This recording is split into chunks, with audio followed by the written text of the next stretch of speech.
This is my 1981 Volvo 245 project car. As you can see by some of the shiny parts and the fact that it runs, it's not a huge project car in the sense of revival, get it running, will it ever run again, as it already does that. And it's actually proven itself mechanically pretty reliable. It's driven itself, yeah, I've driven it on a 600, 700 odd round trip. Did fine. It came back with a couple new issues, but then we fixed those, most notably ignition related. But yeah, but this video is just about some of the little things I want to do to it. Some of the things are bigger ones, but some of them are little. As you saw on the clip of it running, it does run, but it does not run great. It actually runs pretty decent when warm. Again, not great, just pretty decent. Yeah, it still needs fine-tuned. I want it, before I worry about jets and all that, sizes, the main goal was just get it to run. We'll do fine-tuning with an AFR gauge. That'll come later. So if you know much about these early 80s Volvos, you know that they were not carbureted. This car's been swapped by me. This car had originally what is called Bosch K-Jetronic fuel injection, mechanical injection, and it resembles a diesel injection, honestly, with a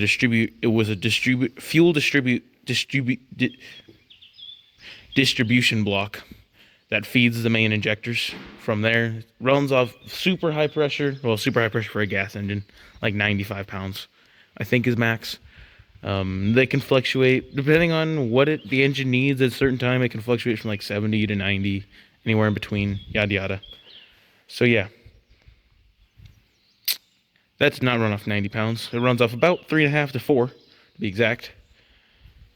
And yeah, I bought this car at a junkyard for $700 because it was solid.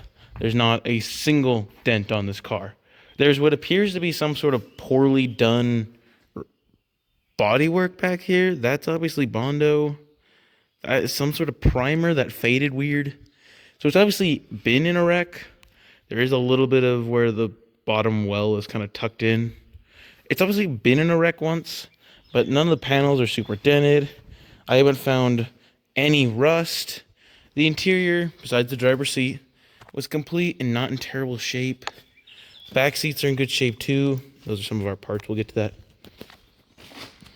So yeah, like, the car was in good shape for what it was, but it was not without problems.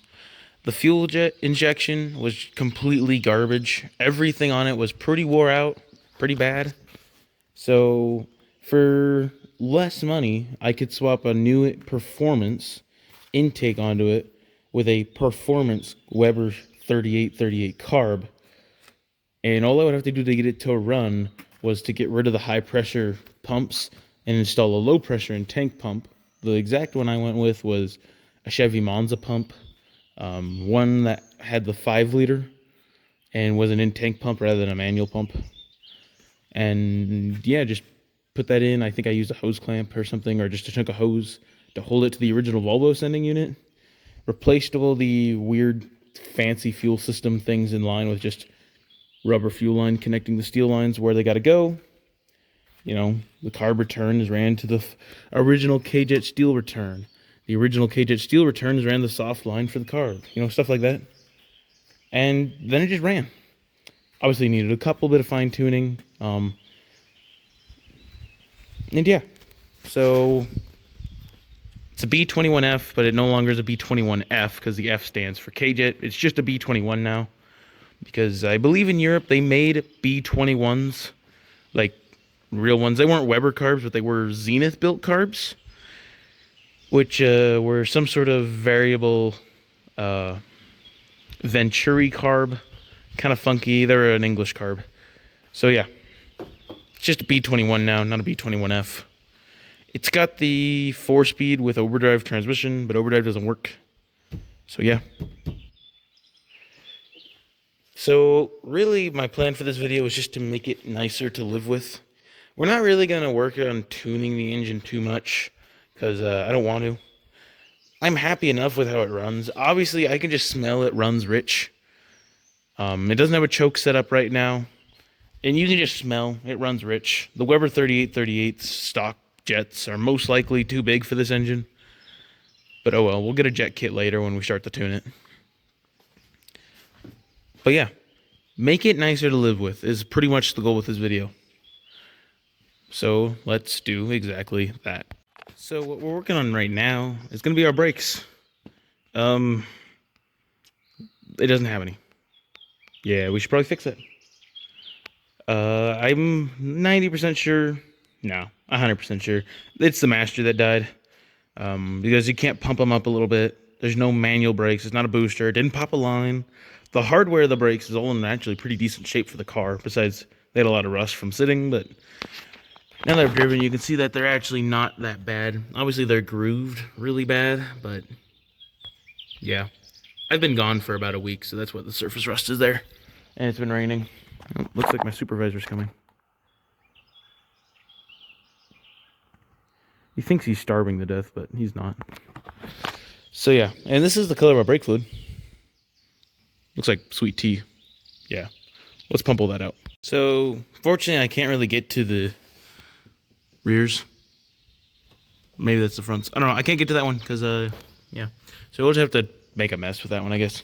Also, there's floaties in my brake fluid. That's nice. Okay, rear lines are done. Now onto the front ones. Whoa. What is that? Okay, and that's new soft lines on the front. So, I'm gonna go eat some lunch because that's about what time it is. And then, we'll bleed the brakes real quick. I might try and see if we can bleed the master a little bit better, just real quick.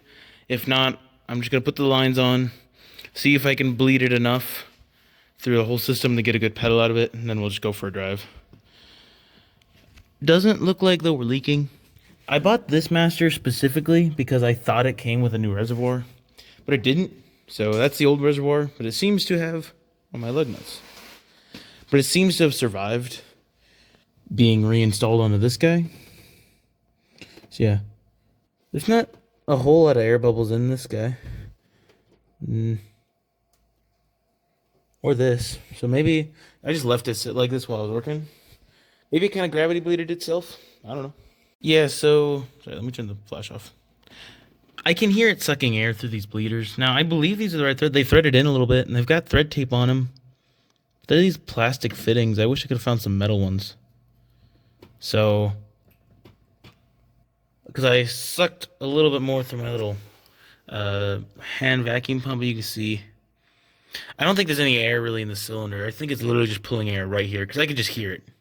Little bubbles. So, yeah, I'm just gonna try and put these guys back in, and then we'll just bleed it the rest of the way through this. Looks like if you just let it sit gravity, it doesn't just fill up with bubbles. I don't know. We're gonna try that at least. Okay, so it's been quite a while. I'm still fighting them.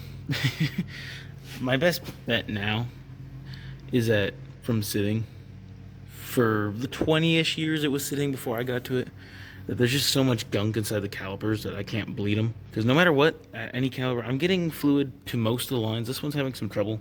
Kind of trying to let it gravity bleed. It's kind of not working, so I might have a blockage there. But that side, the lines to the calipers all have fluid, and it's all fine. Just dripping, drip, drip, drip, drip. But I can't get any out of the bleeder, like none. So, keep messing with it. We might end up doing caliper rebuilds or replacements. Okay, so I've done some looking up at what parts cost. And yeah, it's looking like I'm just gonna get it rotors. And it'll calipers. And it'll probably get at least pads. These pads are pretty wore. And I haven't decided on the rotors. I mean, they got quite a bit of meat left, and they're not really warped. We got some pretty minimal. Maybe it's not minimal. I don't know. I haven't made my mind up on that yet. But it'll at least get new calipers. Yeah, I got these two side ones to bleed, not the main one. And well, if they fluid won't flow through them. They're junk. So yeah, I could rebuild them, but calipers are only $30 for rebuilt ones. And I don't want to try and learn and probably mess up trying to rebuild these ones. Those are pretty thin. Now I could potentially swap the later brakes onto them that are vented, but there's a lot of other things you have to take into account. Like apparently the spindles are different on the early cars, and this is an early car. And the calipers are sometimes different, and yeah, there's a whole bunch of stuff. So we're probably just gonna go with 100% stock brakes, just the stock non-vented brakes.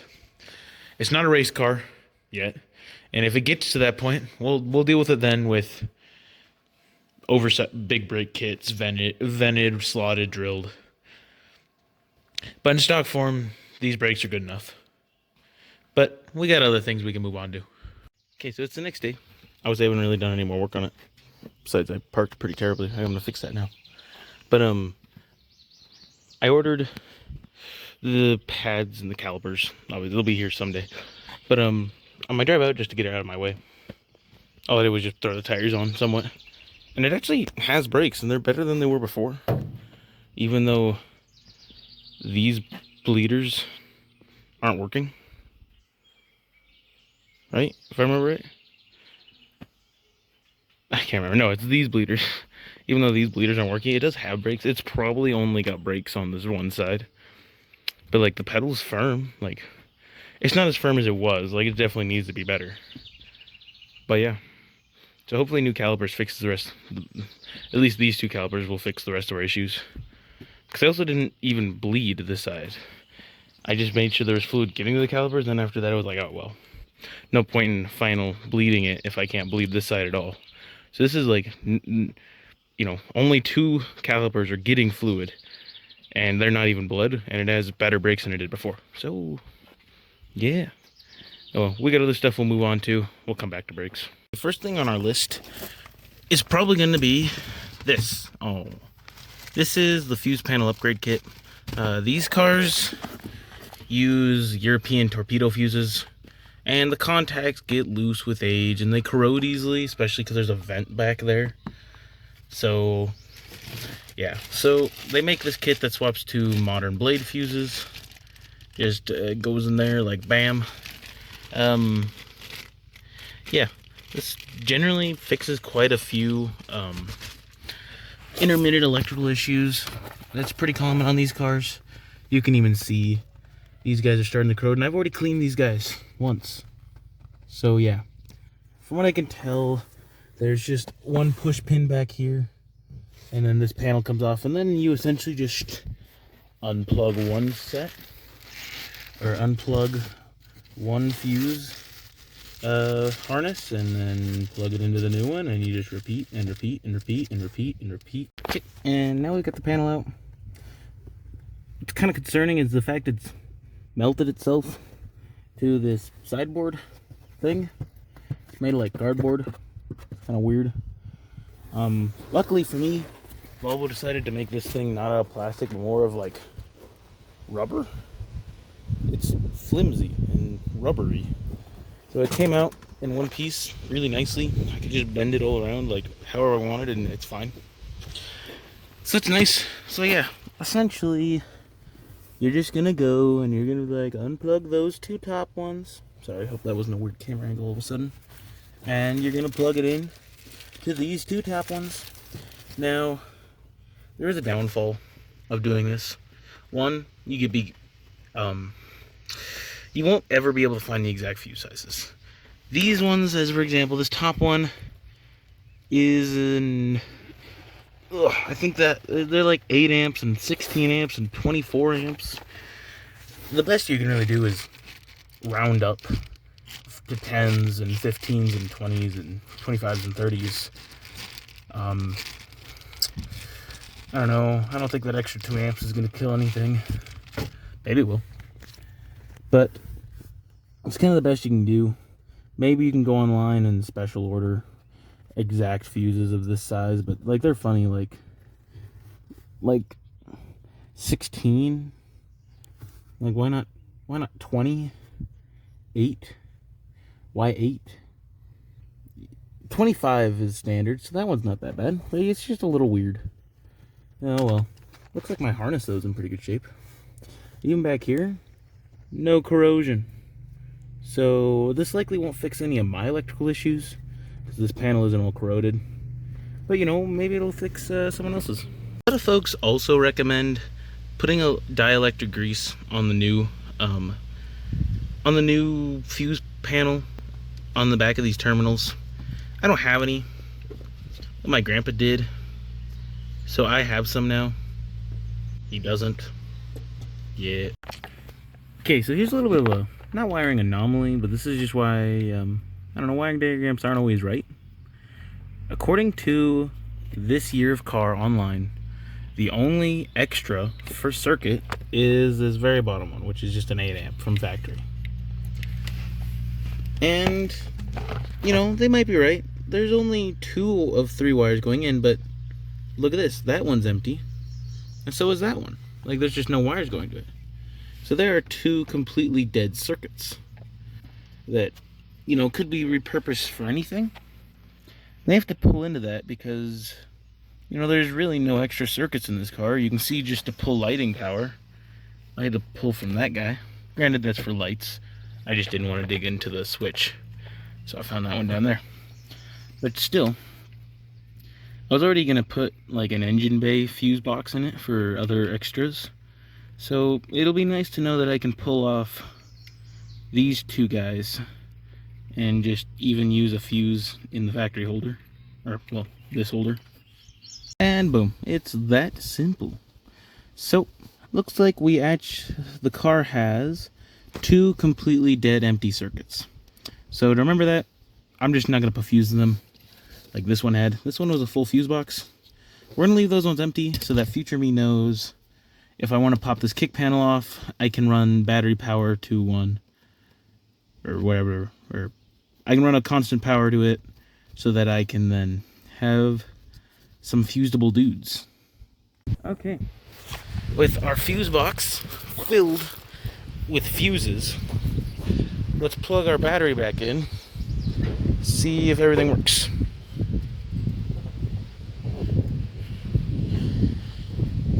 Okay, let's see.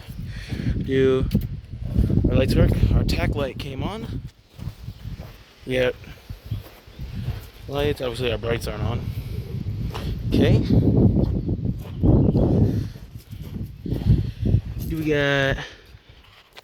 We turned the key on. Our fan came on. Got blinkers. Got hazards. Sorry, you guys couldn't see that. We'll see if this fixes my reverse light problem. I've never had reverse lights on this car. No. This one's really easy to check. Nah, okay. Didn't really care. Okay. Well, I think we should just close this up real quick. This one can just go down there, sure. We'll see if it still runs. I don't know why it wouldn't. But, you know, maybe I just want to see if it runs.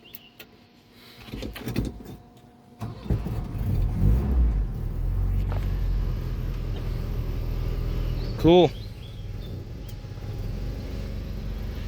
Well,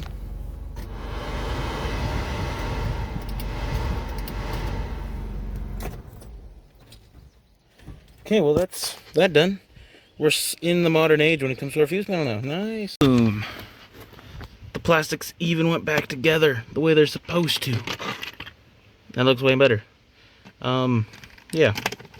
So that's one of the probably the second biggest thing I was gonna do this video was the fuse panel upgrade. Next we'll be ripping the entire interior out for carpet, but I don't own that yet. We'll wait till we own it. Okay, so we're gonna move on to our interior. Got my new carpet. Obviously it needs to be fitted and folded, and we need to like poke holes for our screw holes, and we gotta cut the hole for the shifter. But yeah, it's gonna be a slightly darker color. I'm okay with it. I kind of wanted that.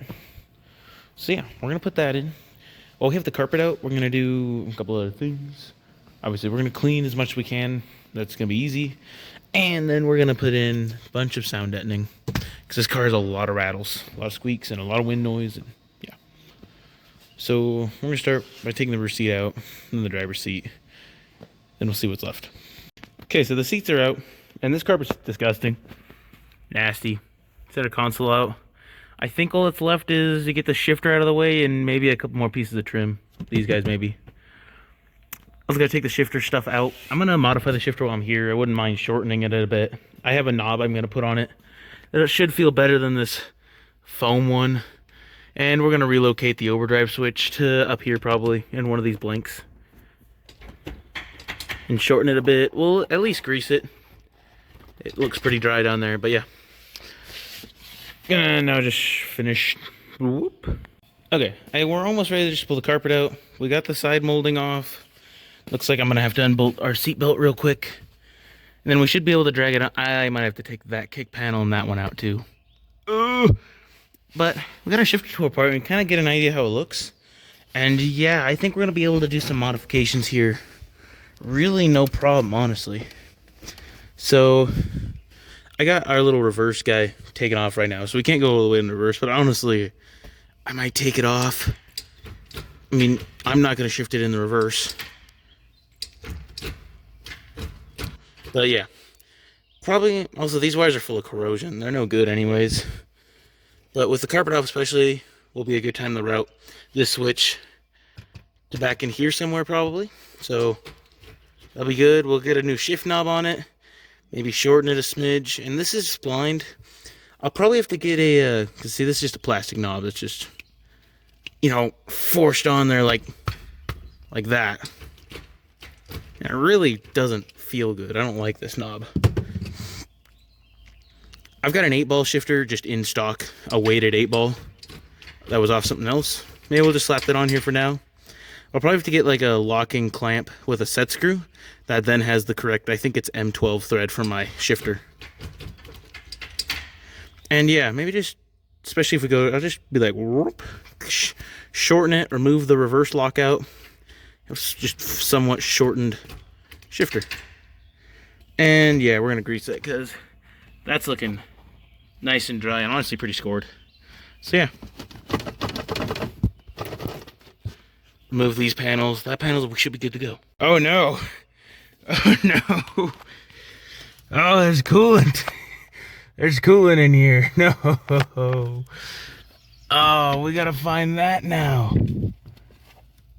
Okay, well, this stuff isn't soaked, so it probably isn't coming from the heater core. Now, I did have a leaking heater core line for a little bit, but I got that fixed. Oh, that's not good. Yeah, I don't, if it was coming from the heater core vent, I would assume it to be leaking down here, but it's literally just appearing. Oh, let's rip out as much of this foam as we can. We gotta find it. Like right there, there's some more. What do you guys see? Oh, what's that? Anything back there, guys? Huh? We'll find it. And we'll fix it. Okay, well, the only heater core related fittings that are right here are the actual heater core lines. They're not dripping. And the thermostat kind of deal, and its connecting lines. And so I'm trying to get you guys in there and my head. Like,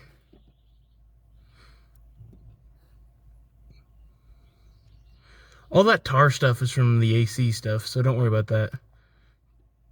But, just open? No. And they're like, there's none coming. Oops, sorry, you get out of here, which is the cover for the blower motor.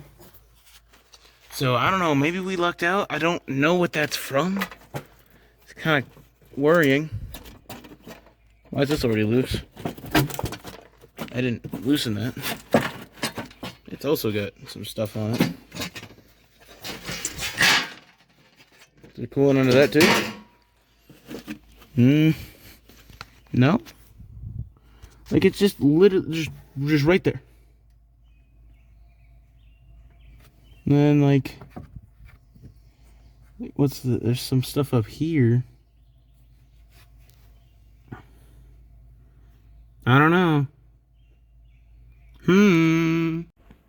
Okay, so I think this is an old issue that I've just found. Now, I've had that bottom heater core, sorry, the top one off, because when I did the K-Jet to carb conversion, the carb intake hits the original heater core block on the head. So I had some threaded adapters and I necked it down, and then I have this obviously not factory heater core line. So that one was off and loose. Now that one, it was loose and it dripped a little bit. I don't know how long, I think probably a couple 100 miles because it was on the highway. It didn't lose very much coolant, but it did leak. And it leaked on top of the original one. If we look at it, it's covered in crusties. That just so happens to be the one that appears to be also covered in crusties and stained on the way down. Now, there is no coolant lines in the top of the dash. There's no coolant in this vent as if it was from the heater core. There's no coolant running down here or the thermostat guy because the heater core is in the center of the car. So I'm going to clean it up and we're going to watch it.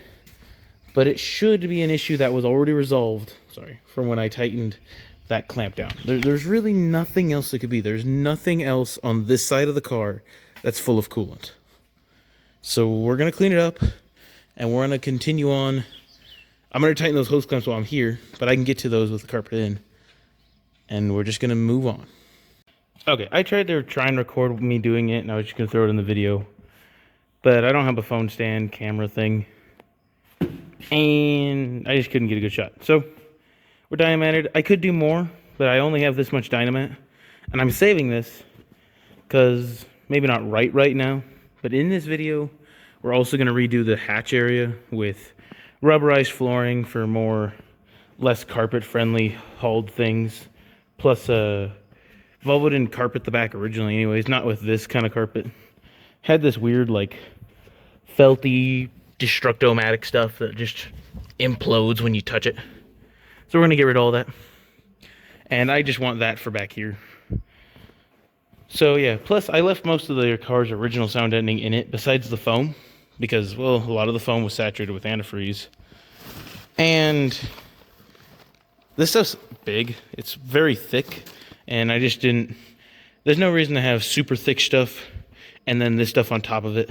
This stuff will not only insulate better, but also, well, there's only so much room I want under my carpet because the carpet's still got to go back in and fit with the trim. So remove one, add the other. So yeah, I'm going to... Next is the carpet. Not tonight because it's getting late. I got other things I want to do. Work out maybe. Go eat some dinner. I already did that. Go to bed. And I want my mom to help me cut this out and make this look nicer. And I'm not going to record with her or her. So I'm just going to get this done and I will show you what it looks like with the carpet in the car. And from our last video clip, it has been almost, let me count, 3 days. So this has been a 3-day thing. Now, technically, 2 of those days I wasn't able to work on it. So I'm kind of lying. So this is technically day 2 of the carpet install. And in that retrospect, it's not bad. The first day was dealt with. A lot of the work was in the front half because it does not come cut. If you see our factory front half, it is cut down the center so you can get around the HVAC box. This one was not, so you had to cut it, and then if you overcut it, you had mistakes. Guess what I did? And then, you know, the shifter boot thing. Mine is not a square. Mine is essentially slit, poke out, and then use the shifter boot itself to cover up the slits. I don't know if that's how it's supposed to be done, but neither was this car. This one just had it poked under the carpet, and it was really hard to do, where they're supposed to be bolted down. So I just put mine over top of it and bolted it down, and it not only hid the cut marks from the slit, but the boot doesn't move around at all like it did this with this. So yeah, Only do carpet if you truly like the car. That's the point I've taken away from it. Or it just needs it. Like this truck. This is going to be my next project car. Truck, I guess. In this one. Never had a project truck. I guess I did. I lied. Yeah. This truck does need... Well, this truck will get... Ooh, I can see through it there. Didn't know about that. We'll deal with that later. I knew I could see on the passenger side. This truck had rubber flooring originally, and that's what it'll get. I'm not putting carpet into this truck. There's my door frame rusting. You can see the remains of it. But this truck needs a lot of interior work. The seat is completely, just utterly destroyed. Literally the worst seat I've ever driven. And yeah, we'll get to him. Unfortunately, I'll do the floor in it too. Only this floor is also going to involve welding because you can flintstone it around on the passenger side. And we'll get to work on its shifter too because that's second. This third. First, low, reverse. So yeah, this truck gets shifter work also. Yay! Okay, so we now have dual bucket seats. This is essentially a race car now. But yeah, that's pretty much our interior work done. Besides the rear hatch stuff, a little bit more dynamatting and then some rubberized flooring. But the carpet install is done. It looks significantly better than it did. I did order some floor mats to keep this happening. Try and keep the new carpet looking as good as possible and also hide some of the sins. I don't know why this wrinkle's here. This wrinkle was in the carpet when I got it. I don't think I did that.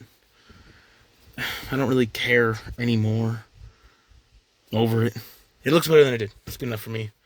And this guy keeps doing that. I just have carpet tape on him, but I might end up sewing that together too, like I did up here on that seam. Overall, yeah, I'm okay with it. I like it enough to not try and fix it.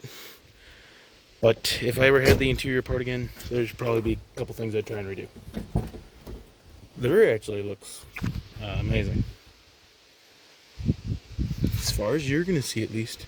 Oh, well, looks way better than the stale, nasty carpet that was in it. And look, it's me.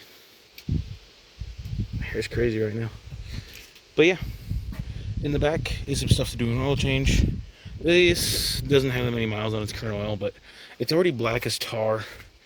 And yeah, I'm gonna run some motor flush through it for a couple miles, a couple trips to town or so. Then we're gonna drain this oil, and then fill it with the goopiest 1540 in Lucas. Okay, once again, we're working on the Volvo. I'm hoping this project's getting to the point where I'm done doing the constant fixes, because I've replaced a lot of stuff. It should stop breaking. We're going to do the brakes. Finish doing the brakes now. We've got new pads, new calipers, all the good stuff. While we have it up, it's also going to get an oil change with only the finest of goop. And then thicker goop. Also got some new lug nuts for it because these ones that these FCPs, or maybe it was IPD spacers came with, they're just too short for these particular wheels and the socket doesn't fit very well on them. So we got some ones that are like the normal capped ones. You know, the ones you normally find on vehicles like this style. Just so that we can get a socket on them easier, because there's a couple of these that are starting to strip out and I don't want to strip out a lug nut. So we're going to replace those before those happen. So yeah, hopefully this should go pretty fast. I've already broke all the lines loose and everything, so nothing should really be stuck on here. It just needs to come off, go back on. Simple as that. Okay, an afternoon later, and it's got new calipers, new pads, the oil's draining. Sorry guys, I'm looking at getting an actual little camera that would actually be better to film with than my phone. I have to use my phone for phone things, like looking up how to do brakes. So it's hard to get, you know, footage while I'm working on stuff. I'm looking at getting that. I have an actual camera. I have a Canon something. I can't remember. But it doesn't have mic outputs on it, and I'm not the hugest fan of its mic that's on it in general, and I didn't want to use it, and I also don't want it to get dirty. It just takes good photos, and that's what I want it for. So I might get a little dinky action camera kind of deal for stuff like this. But we got new calipers front and rear. They're not bled yet. I'll do that later, soon. Next, I guess. New calipers front and rear. And the front pads were at about 50% life, but these rear pads were pretty much gone. Now, they weren't metal on metal, but this is one of the rear pads. Like, it's gone. No wonder sometimes, even when the pedal was hard, I had to put a lot of pressure in it to stop. It appears my rear brakes were just shot. The rotors themselves, though, measured out good. Like, they were barely wore. So we reused the calipers. Sorry, the rotors and whatnot. And then we did an oil change. Right now I ended up draining the reservoir. Probably on accident. Probably shouldn't have. Probably have to bleed that again. By reservoir, I mean master. Which I guess has a reservoir on it. So I mean a reservoir. So I have it filled with fluid. I'm just hoping fluid just migrates places. Will it? Probably not. I can hope, though. Then we got the oil changing. I did not have very many miles on this engine of me owning it. But the oil came out pretty, not even black, pretty brown. You can just see it's pretty sludgy looking in there. There's some degreaser on it, made it look less bad. You know, it's really bad in here. So yeah, like this is what our filter ended up looking like. Oh, it was super black. Like, no, not a singular sparkle though. So I do believe internally our engine's actually pretty good. So I'm gonna think that. So yeah, it'll get an oil change and then brakes bled, and I think mechanically after that it's done for the video. Besides our AFR install gauge, which I'll count that as mechanical because I'm gonna end up doing an exhaust while I do it. This exhaust is full of holes, rotted out, and I don't like the way it sounds. It sounds like a tractor. Every one of these Volvo red blocks sounds like a tractor, and I hate it. Why can't people put a good exhaust system on it? I've seen one fellow Volvo guy on Instagram, I think it handles Baker Man. I love the way his 740 sounds. That has a B230 in it. I'm going to try and replicate his exhaust system. Not fully, because he has a custom header. I'm not doing that right now. I may put a header on it, but I'm not going to make my own header. But he used a vibrant resonator and a vibrant muffler, and I think they were 2.5 inch. I'm probably going to go with that, because, man, it sounded so good. It didn't sound like a tractor. It didn't like pup. No, it sounded like you would expect a high revvy 4-cylinder to sound, only obviously it wasn't revvy because it's a Volvo P230. I think they have a red line of like 55, 6. This one doesn't have a red line anymore because the carb swap, but I'm not taking it past 45-ish, 5, at least regularly, because that's a little scary. Okay, and it's back outside. Brakes are bled. Went on drive. They work pretty good. Stops just fine. So yeah, brakes good. I did have some issues. I'm bleeding them because there's so many bleeders on these front 240 brakes. That being a million of them. Huh. That's a little wet. I don't like that. Look at that a little bit more. Two, so one on each side. The front bleeders were plugged. I had to like poke them through, like the alumiplating or whatever was inside the bleeder hole. Like what? Okay, so a slight leak, but more of a dribble, like someone slobbering. The fact that it's gone now. I sprayed it off with brake clean, of course. That's why it's mostly gone. But it's just out of like the thread of this bleeder, just a little bit. And you can see how this bleeder's is dirty. This is one of the original bleeders. The original bleeder, because of their alumiplating crap that was stuck inside there, got damaged. So we swapped to this old one. And it might still be a little damaged. Can it be tightened just ever so slightly? No, it's pretty tight. But I'm just gonna watch it. If it like barely has the slightest dribble, I'll probably leave it alone. And if it has the slightest dribble for a long time, we're just gonna thread tape the threads and call that good enough. Because with how awful these brakes were to work on, genuinely horrible, then yeah, I don't mind if it dribbles just the slightest down the caliper every once in a while. It's okay by me. Next day, and see, it's full of stuff. Oh no, my can came open anyways. But, I do concrete work for a living, and this is ICF forms. What's left of them? Volvo's work truck. It ferried the crew around all day.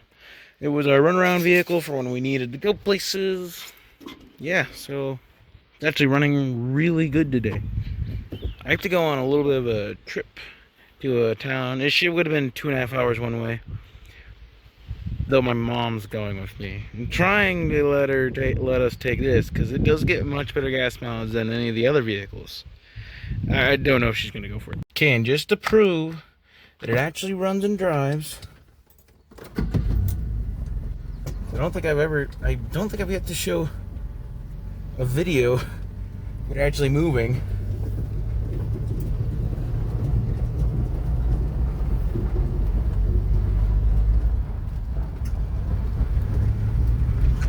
Transmission shifts, we're in second. The clutch clutches. That's actually one of the better clutches I've used, honestly. Even though I need a third hand. You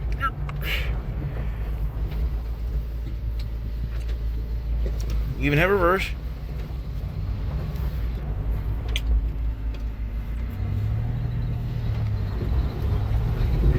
Because this thing I use as a work truck, it gets to park inside.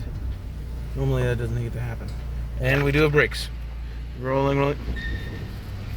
Even squeaked them a little bit.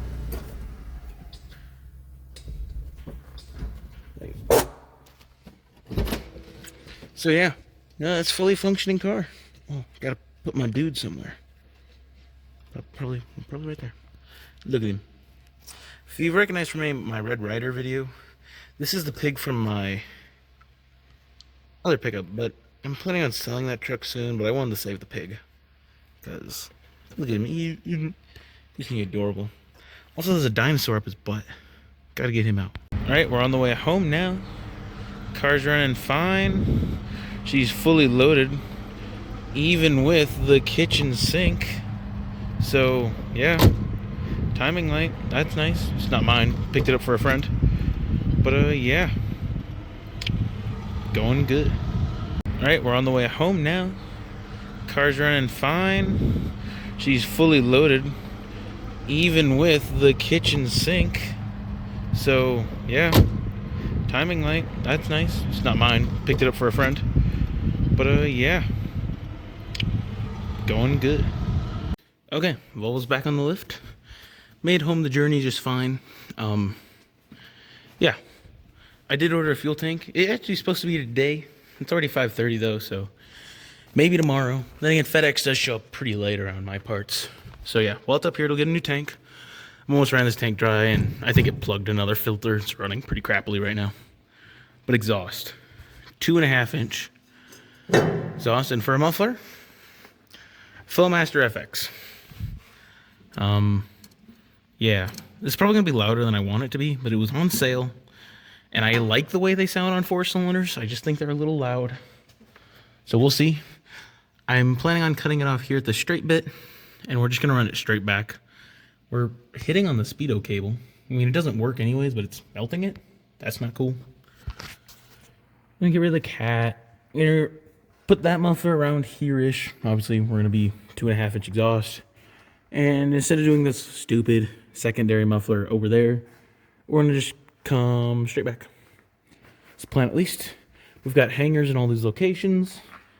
These Volvo band hangers are pretty bomb. So we're going to try and reuse those. And then for our connectors, we're going to try something new, something I haven't tried before. V-bands. We got 2 of them to mess with. We got 2 V-bands to mess with. All this exhaust piping. We got some 45s, some mandrels. We got 2 chunks of, I think, 3-foot straight pipe. 2 90s. Yeah, we got enough. We got enough to do something here. Yeah. Also, I did order a good camera. It should be here tomorrow. So maybe the last half of this video will be filmed on it and not my phone. Might be nice. I'm looking forward to it. This exhaust was easier to move. 6 bolts. That's it. And those are just the cat bolts. It mounts there, and then the cat mounts to the header. Honestly, this cat's not even plugged. Kind of thought it would be. I mean, it's definitely not great. You can still technically see through it, though. You do know what's about to happen now that there's no exhaust in the car, right?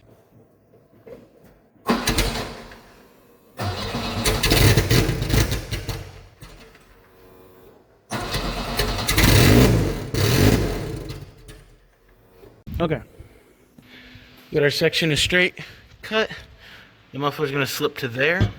I may actually end up not using the V-bands because I didn't think that would slip over. That's why I bought them. Honestly, I'm okay with that. Because if I can send them back, I will. They were 50 bucks. Because yeah, I decided to just use the Volvo connector and whatnot, so it'll get smashed down to fit because it's too big. Welded. Muffler will just be welded onto that. Cool things, and then these guys will also all probably just be welded to each other and whatnot too. New fuel tank. This one looks much better. Also came with some goodies.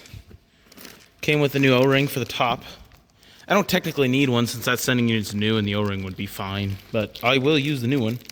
And, let's stick in my hand, a drain plug. I was shocked. I flipped it over and I saw a drain plug.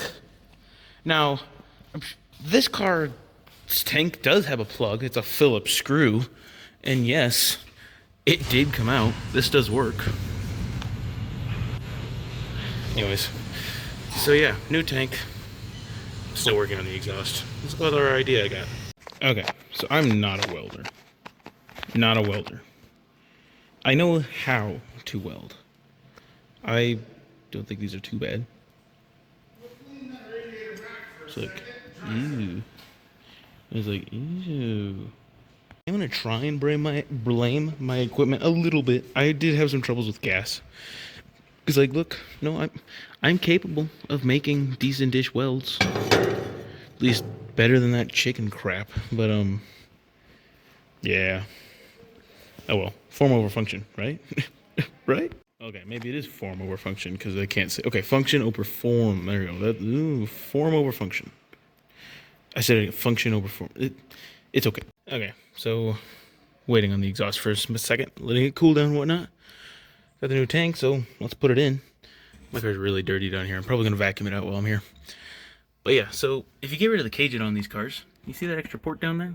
I don't remember what it's for, but you can just completely cap it off. Not only do I have a vacuum cap on there, but it also was smeared full of RTV. Then you've got your main feed line, and this is the return that I just have coming straight from the Weber. So yeah, we're just gonna unhook these, drop the tank.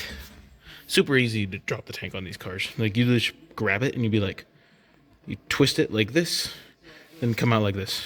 Because you have to funnel the filler neck. It's a little bit of a pain. It's not removable from inside the car, but it's way easier than a rubber line. Besides that, yeah, I hate fuel tanks. But this one's not too bad. Okay, so there's probably on a list somewhere of things not to do is reuse pump stock filters. You may say, whoa, that actually looks pretty good for a rusty tank. It was really bad.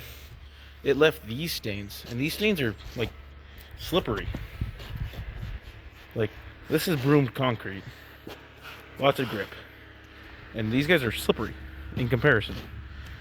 And also I found that apparently the O'Reilly's brake clean is pretty much trash compared to this what is this, Sonico, Denko, I don't know, because I was using the O'Reilly. I had a half can of it.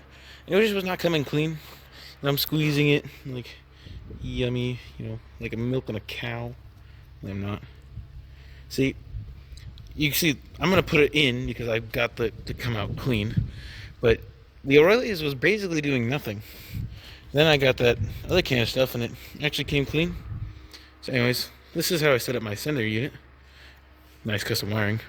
They just have it hose clamped. It's not come loose at all. And then yeah, that's a fuel pump from a 78 Chevy Monza with a 305. It delivers about 4.5 pounds. Have it grounded to itself. It's pulling power from the factory spot. using the original harness plug, all that sweet gym jazz. So yeah, since I got it mostly clean, at least it's not plugged, I'm gonna put it in there. Also, if you look it up, Volvo 240s are known, even though they give them nice access hatches and the tank's easy to drop, the sending unit itself is really hard to get in there. And yes, in stock form, it is quite a pain. I did it once because I tried to revive the fuel injection on this car once and I failed, and then I gave up. So I have a pretty high pain tolerance. And you know, when you do it my way and mount the pump so it just floats, it actually drops right in like one-handed. Like, I probably could have and I would have, but I'm not that dedicated to YouTube. And I would take it out and show you. Yes, our landline does still work.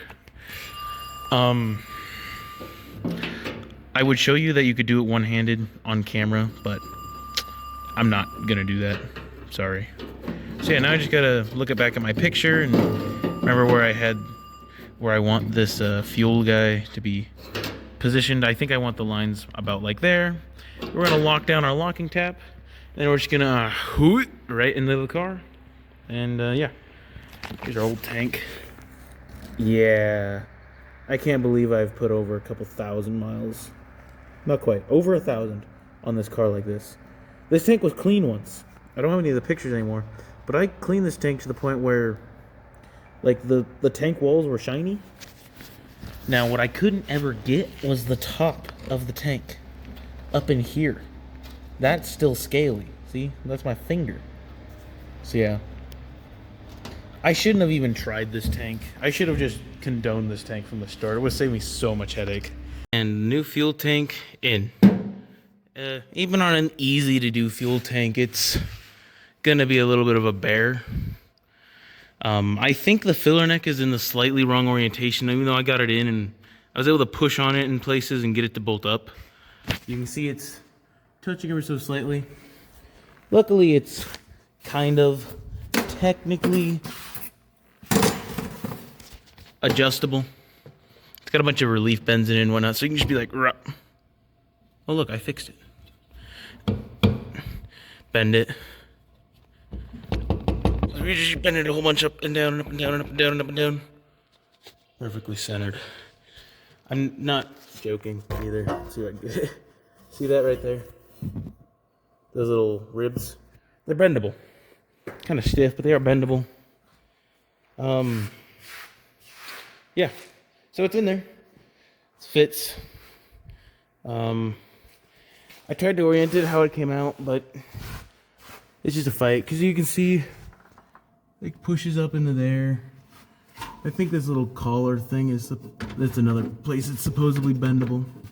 It's supposed to go in there. Like it's too high. It's bent too far down. I might try and go at it, but honestly, if I can kind of just get this little rubber dude to, we're just gonna push kind of further up in there to seal a little bit more dirt. I'm gonna call it fine because it doesn't seal hardly at all, because that's the vent line for the tank. Yeah. Oh well. Fuel tank in. Okay. Sender's back in. That guy's back in. I did take the tank out, bent it a little bit more, the filler neck, and I got the seal better. You can see I just used some clear caulking I had because my dust boot wasn't in very good shape anyways. You can tell it's letting a lot of dust in. So I went ahead and did that. Yeah. It's in there. It's straight in here, like this, it's in here. And I'm not really worried about vibrations anyways, because this is a hard mounted tank. It's not mounted with tank straps or anything like that. So it's gonna vibrate with the chassis anyways. It's not gonna be separate. Yeah. Plus this time it slid right in. I didn't have to push on it or anything. Once I bent it again, it just fell right into position. So I think it is where it should be. It's just that my dust boot was gone, so we just made one. Work with what you got, I guess. Plus, while I have the whole back of the car out again, not only are we going to put in the rest of our sound deadener, but we're going to deep clean that whole area. It's full of dirt and dust and body parts or something. Okay, so before we put any fuel in the system, the lovely B21, we're gonna take out all of our fuel filters. Not all of them, of course. We're still gonna run one, but there's not gonna be any of these. And we're gonna clean up our fuel line. Like, we just don't need 3 different filters and 18 different clamp styles. We're gonna swap to all one clamp and one singular filter up here before the regulator. And then that's it. Now that we have a clean tank and clean fuel. Okay, up here has been prettyfied. Didn't have enough hose line to route it all the way down again. This is fine. For now, I'd like to get some more later, but yeah. Before, our filter system was 100 micron paper filter, 40 micron copper filter, then that Edelbrock filter that was by the carb. Sorry, I'm out of breath because I'm out of shape probably. Drag the old fuel tank out so it doesn't vent and make this place smell bad. I mostly was using it as sight glass because I knew I had issues plugging filters, and the sight glass was an easy way to see if there was enough fuel. That's no longer needed, so we have a single 30 micron filter. That's overkill. I didn't buy it for this car. Bought it for something else, but I'm using it on this car because this is the thing that needs a fuel filter right now, not the other thing, so it just gets to go on here. So yeah. For my lines, these are the factory Volvo hard lines. Volvo happened to use standard plumbing NPT fitting, so we just have that adapted to a 5/16 barb, if I remember right. And then we just run hose from there. So yeah, fuel system done. Haven't test fired it obviously because there's no exhaust on it. There's no fuel in the tank, so we'll get to that. Exhaust is like literally 2 welds left. Gotta weld that, and then it's basic hangers. I'm gonna use rebar. So like, I'm a concrete guy. I got all kinds of rebar that we'll build our hangers out of. That'll hook to the original Volvo ones. And then I'm gonna add one for this rear section. And then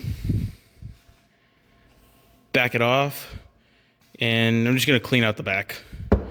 Really no trouble at all. So yeah, I guess you could then say all that's left for this particular working on it is, I did some more practice welding and that came out a lot better. Might go ahead and tack up a couple guys again that I think are gonna leak, and then yeah. I was gonna say what's left, but asking what's left on your project car puts you in a bad frame of mind. For now, finish welding exhaust, put gas in it, clean the trunk. Okay, exhaust is pretty much done. We're fully welded in, got our hangers on, made a rebar, that's nice. The tip is going on. I do want to get an actual exhaust tip that'll bring it the rest of the way out. Maybe not, maybe I like the way this looks when I'm done. But yeah, I'm gonna put one last hanger on it, I think, just from here down. I'm just gonna make another chunk of rebar that loops into that frame hole, and then just bzzz, and yeah, just to, honestly, it's not that bad, but I don't want to put too much stress on the header. So yeah, we're just gonna do it. It's cheap, easy, takes like 3 minutes. Bend the chunk of rebar, zap it in. Prime all the fuel lines and it's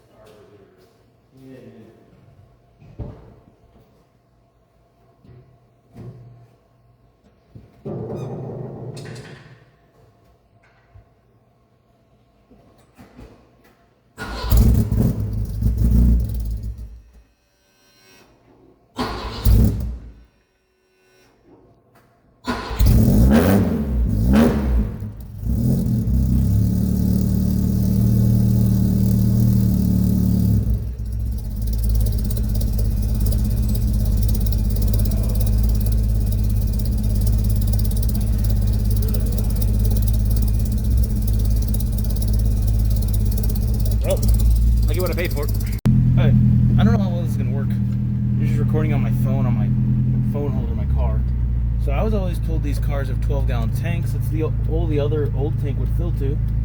I just filled up, and plus whatever I had in the tank.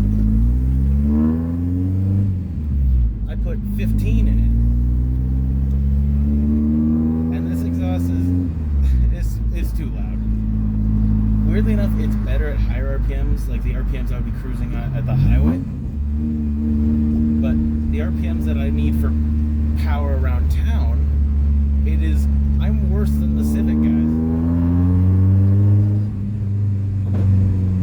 All my crap's just falling down in the back of the car.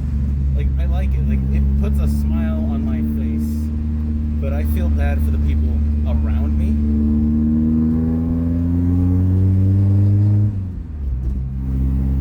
And I honestly feel like it definitely increased horsepower. Like, without a doubt. But man, does it sound so awful at about 2,500 RPMs. That is terrible. Alright, so my friend's down, and well, his car needed tires, so the Volvo's a truck. Gotta fix the Fords with Volvos.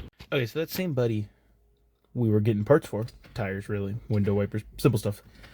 I'll put tires on it. While he was here, we put in my AFR gauge real quick.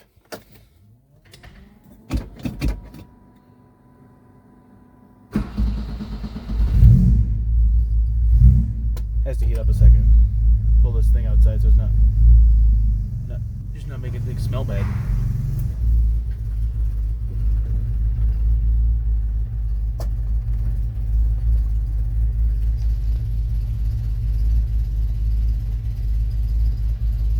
There goes. So you see, we're running rich at idle, which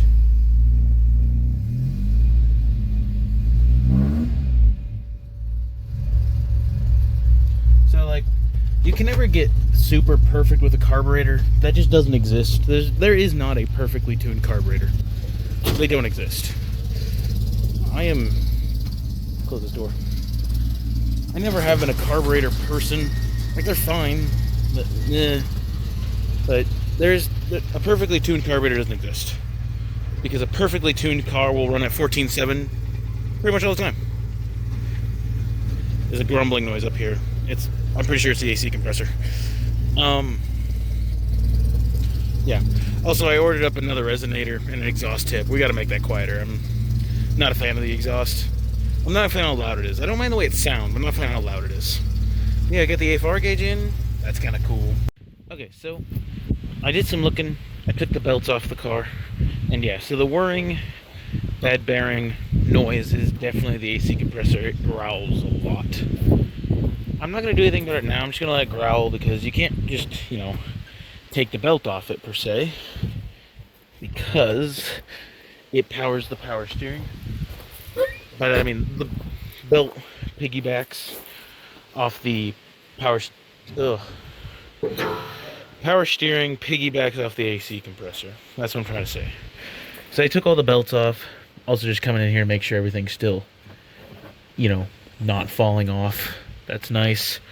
I found one of my studs down there in the crank pulley thing.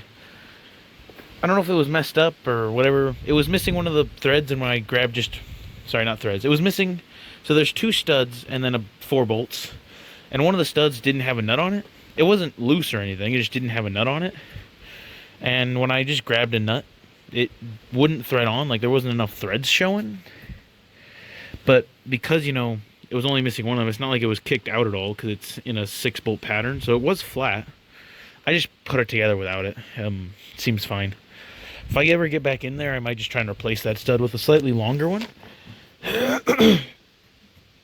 But yeah, this guy's the noisy guy. You can spin this AC clutch and it just grinds and growls at you. I just wanted to double check real quick that the belts were still tight. Tight enough, at least. Because they're not really adjustable. The only one that's adjustable is the power steering. And I think the alternator has an adjuster on it. Like most alternators, I think it can just swing. But besides that, it kind of just loose. Like, once you take the belts off, it just flops around. I don't know if there's maybe some bad bushings or something. I don't know if it seems straight. Not terribly straight, I guess. But it's also not like... I can straighten it out a little bit. So, I might find later some bolts or something maybe I can tighten it up a little bit.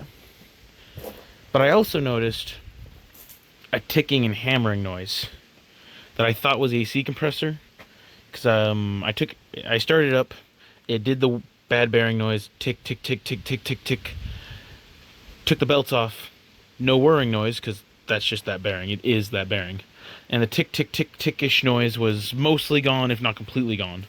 And then I reassembled everything, and it was just gone again. All that was there was the bad bearing noise, so it's now sat for a while, because I drove it to town. I had to go do something. Oh, my carpet's coming up. Ugh.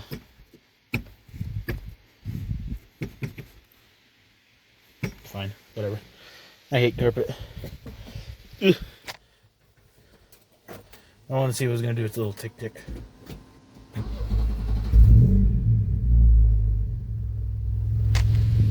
Idling really good, actually.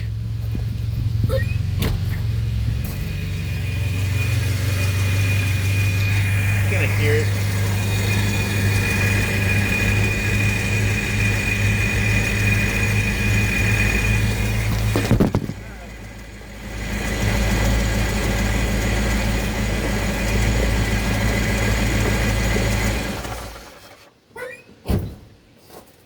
Bet you guys could really hear stuff down there. Oh, it's just a big puddle of oil down there.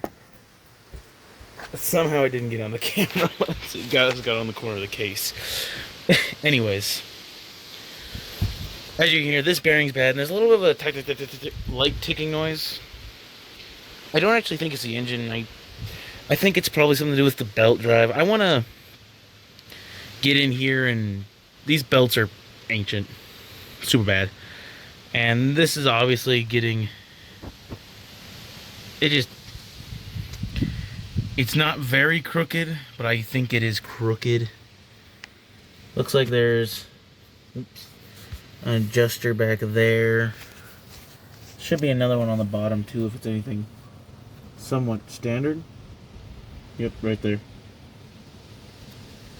I'm gonna try and move this, see. Looks like it's a rubber mounted. So, can you see my finger at all? Right here? Yeah, it's rubber mounted. Ow, the exhaust is hot. Using you guys to probe around in there.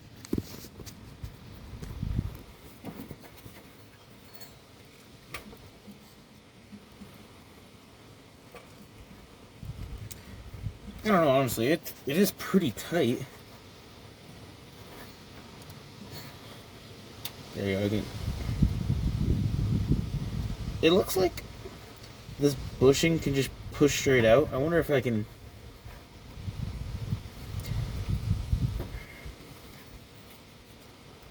Yeah, so that bushing's a little wore. It doesn't appear to be squealing or anything yet. It's not terribly out of line, so let's just add that to the list. I'll do that when I get all new belts. I already replaced the bushings and the power steering pump. Well, I replaced some of them, not all of them. So maybe they're just the same bushings. Anyways, I do want to get a whole bunch of new belts. Not gonna get a new AC belt. That's pointless. And the important ones: water pump and alternator belt. These two can fail all they want. Who cares? They're also the easierest ones to repair. But yeah, no. Nice. At least I know what the bad noise is for the most part. That ticking noise, I'm sure it can't hurt me. I finally did get a real camera. That's pretty cool. It's been a while since I've recorded anything on this. I have done some work to it. Got some new lights on them. Liking that. I do like the yellow, but I feel like maybe I should have kept one clear. Meh. Oh well, I like them. They're a lot brighter. They're not LEDs. They're cool. They're still seal beam size, but they have replaceable bulbs. Pretty neat. Working on putting a radio in the car. It is in there. Like, I had it all in there, but I popped it out because I forgot to do something back there. So we're going to work on that a little bit. Also going to work on installing an oil pressure gauge real quick. Now, once I finish this up, besides also putting on this other resonator and tip, probably going to end the video because frankly the video so far is over an hour in editing on my computer, and it's just time to end it. I think I've completed pretty much everything that I wanted to do in the video. Essentially just make it a car that I can daily drive comfortably. Now, I don't know how comfortable it's going to be, seeing how for the last 3 days it's been over 100 degrees outside and it's only supposed to keep getting worse. I don't know, I guess we just live in purgatory or something. And you know, no AC. Not that I'm not used to that. I currently own 3. This guy was a factory AC car, but it's dead because it's R12. This was a factory AC truck, but it's dead because it's R12. And it's been completely deleted. Then I own, the only vehicle I've ever owned that was new enough to be R134 was just a factory no AC truck. So, yeah. Both of these two, which are going to be my long-term nuggets. I'll probably try and work in an R134 conversion. This guy can just get a completely aftermarket setup because previous owners removed the condenser and everything, and I removed the engine, so that's really helpful. And this thing, I think you can take a compressor from a 93 240, because those are R134, and just kind of just bolt them in there, and then you just have to clean out all the R12 and mineral oil from the factory condenser, and then the evaporator coil, and then it pretty much just works after that. So I'll look into that, but that's too expensive for my budget right now because, yeah. Cool stuff coming for that. I've been recording a video on that. But yeah, I'm just going to hammer this out real quick because, yeah, it's, I don't know, the temperature of Satan's bathroom or something. Okay, gauge is in. I don't want my little trim piece because I was trying to 3D print one and it kept overheating. And this plastic's not strong enough anyways because this one's already gotten loose. So for now, I just poked it in there. With the head unit done too, so that's pretty nice. I don't know if I'm a huge fan of the lower position, but meh. Yeah, my wiring's just great. You know, tie some of that up someday. I'm not really done with this gauge at the moment. Sorry, move camera. Because well, I used the sender I had laying around, and it's like the gauge works, but as you'll see, it reads the opposite values. Pegs itself. Then turn the music off. At idle it reads 75-ish and goes down with revs. So I used a VDO sender, and this is a gauge that I think has American specs. I'll do some looking. That's what AI thinks. I know AI is bad, but sometimes AI is smarter than me because I'm not very smart. So either way, I think it is making oil. It's making that amount of oil pressure just flipped. Just, you know, completely backwards. So that's not so bad. So if I did the math with bar conversion and ohms readings, if you look at the ohms reading of the gauge that I used and whatnot, it should be making about 20-ish at idle and a different number at throttle. Don't exactly know, but oh well. Any oil pressure gauge is better than none, even if it's flipped. All right, exhaust is in. Besides it being now an axle dump, it has a new resonator in it. Heat wrapped. I'm gonna hope it's close enough. It's far enough away from the gas tank. It's the same distance from the other one. Also, tune the idle a little bit so it's idling closer to not 10. We're at 14.3. Oh, you guys can pretty much not see that on this camera. It's at like 14 to 14.4. Close enough. So, yeah. I'm pretty much going to end the video here because a lot of things to do to it. Yeah, bye. 3, 2, 1, go!